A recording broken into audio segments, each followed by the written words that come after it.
To this story now, disgruntled Soweto residents mobilized community members earlier today to join in on their campaign to express outrage after Eskom cut power to over 700 homes.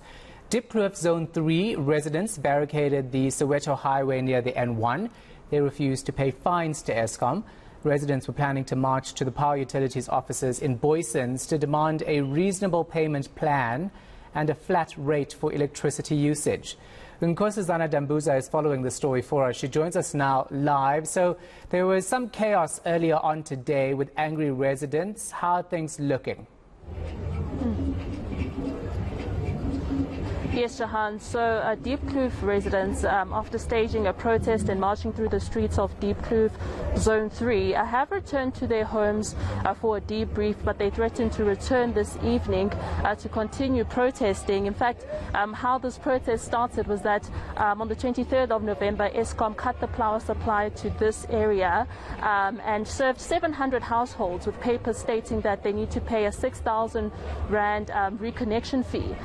But residents say that they are just not willing to pay this amount. They cannot afford it, and that they are only willing to pay 30% of that reconnection fee. But they also blame Eskom. They say Eskom is at fault, and that Eskom should actually just admit to the truth in that in 2017 Eskom technicians came to the area to replace what was called the meter system and change it to a prepaid system. But they say that Eskom technicians didn't complete the installation process, that many of the users were left without Eskom accounts and without keypad devices that they need to actually purchase electricity from Eskom. So Eskom saying that they've lost up to 96 million Rand in revenue to this area of Diepkloof alone in the past 8 months since moving from that postpaid to the prepaid system. They're also citing issues of illegal connections, a meter bypassing, and like I said, the purchasing of electricity from ghost vendors. But I will tell you that tensions were definitely high.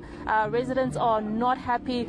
They're also not happy with the response that the city of Joburg Mayor Mpho has given on Twitter, and to myself personally during an interview earlier this week. Mpho was insisting that Eskom, in order to remain sustainable, they need to claim these monies or outstanding fees from Soweto residents, that they just cannot live or cannot continue to live without paying for electricity.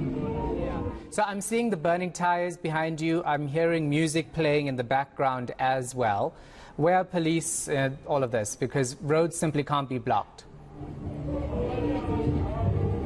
Well, interestingly, Shahan, since I've arrived with my colleague Nuku today, we have barely seen police presence this morning. I mean, when the protesters started marching, I would have expected at least police signalas to be present, but it's quite concerning that no police officers or police vehicles have been seen patrolling or monitoring the situation. But in some good news, I will tell you that some of the roads here in Diepkloof actually are accessible, but this part of Diepkloof where I'm standing now, as you can see, tires are continuing to burn. Objects have been placed on the road. As you can see, this car here is now being forced to make a U-turn because the residents are just saying that nobody is able to gain access, nobody is able to pass through these roads because they are frustrated that they have to live without electricity. So at this point, no police presence, and we know that the community is threatening to return to these very streets tonight to continue protesting. So we will see how it unfolds. Yeah, that gentleman looks very upset. He just picked up whatever was blocking the road and pushed it aside. Looks like he's going to drive by. So just in terms of all other areas, are things quiet, or is it just in this area? I know you say that the tires are burning, etc.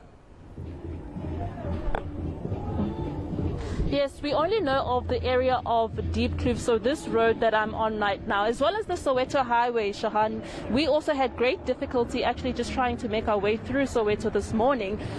Many roads have been blockaded, so motorists are actually urged to try and avoid a lot of the main roads here in Soweto in order to not be faced with the situation. As you can see, this is actually quite a dangerous situation really for traffic in the sense that they are now being exposed to burning tires, as well as, just tensions really. People are very angry in this community. Anything can happen. Also, there's just no police presence, police visibility at this point, so really we do not know. Things could turn out for the worst. So I would urge motorists to just rather avoid these areas at the moment. Nkosazana, you know, when we normally see protests and tires burning on the roads, we see angry community members, but I'm not seeing this now. Instead, it sounds like a party because you have loud music blazing on the streets and just burning tires with no one really out there angry at the moment. Is it because they were out earlier and they've now gone home? What's happening in that regard? Yes, indeed, Shahan. So earlier, actually, there was none of this blasting music. There was none of this merry mood that is going on. I will tell you that, in fact, there were about hundreds of community members that were gathered on the street, protesting, visibly angry, burning tires, blocking roads, damaging public property. And so many of them, like I said earlier, have gone home. I would assume they're just taking a break because they say that they're actually going to return in the evening. And as well, Shahan, in the crowd, I saw that there was a lot of elderly citizens that were also protesting. So I would assume that, you know, they also kind of need to go back home and refresh. And then they would obviously come back later in the evening as they have promised to do. But right now, the music doesn't mean that the residents are not angry. The residents are certainly angry. As you can see, actually, there are some of them that are still lingering on the roads, continuing to block the roads as a sign of their frustration. Right, we're going to leave it right there. Nkosazana Dambuza is in Diepkloof following that story for us.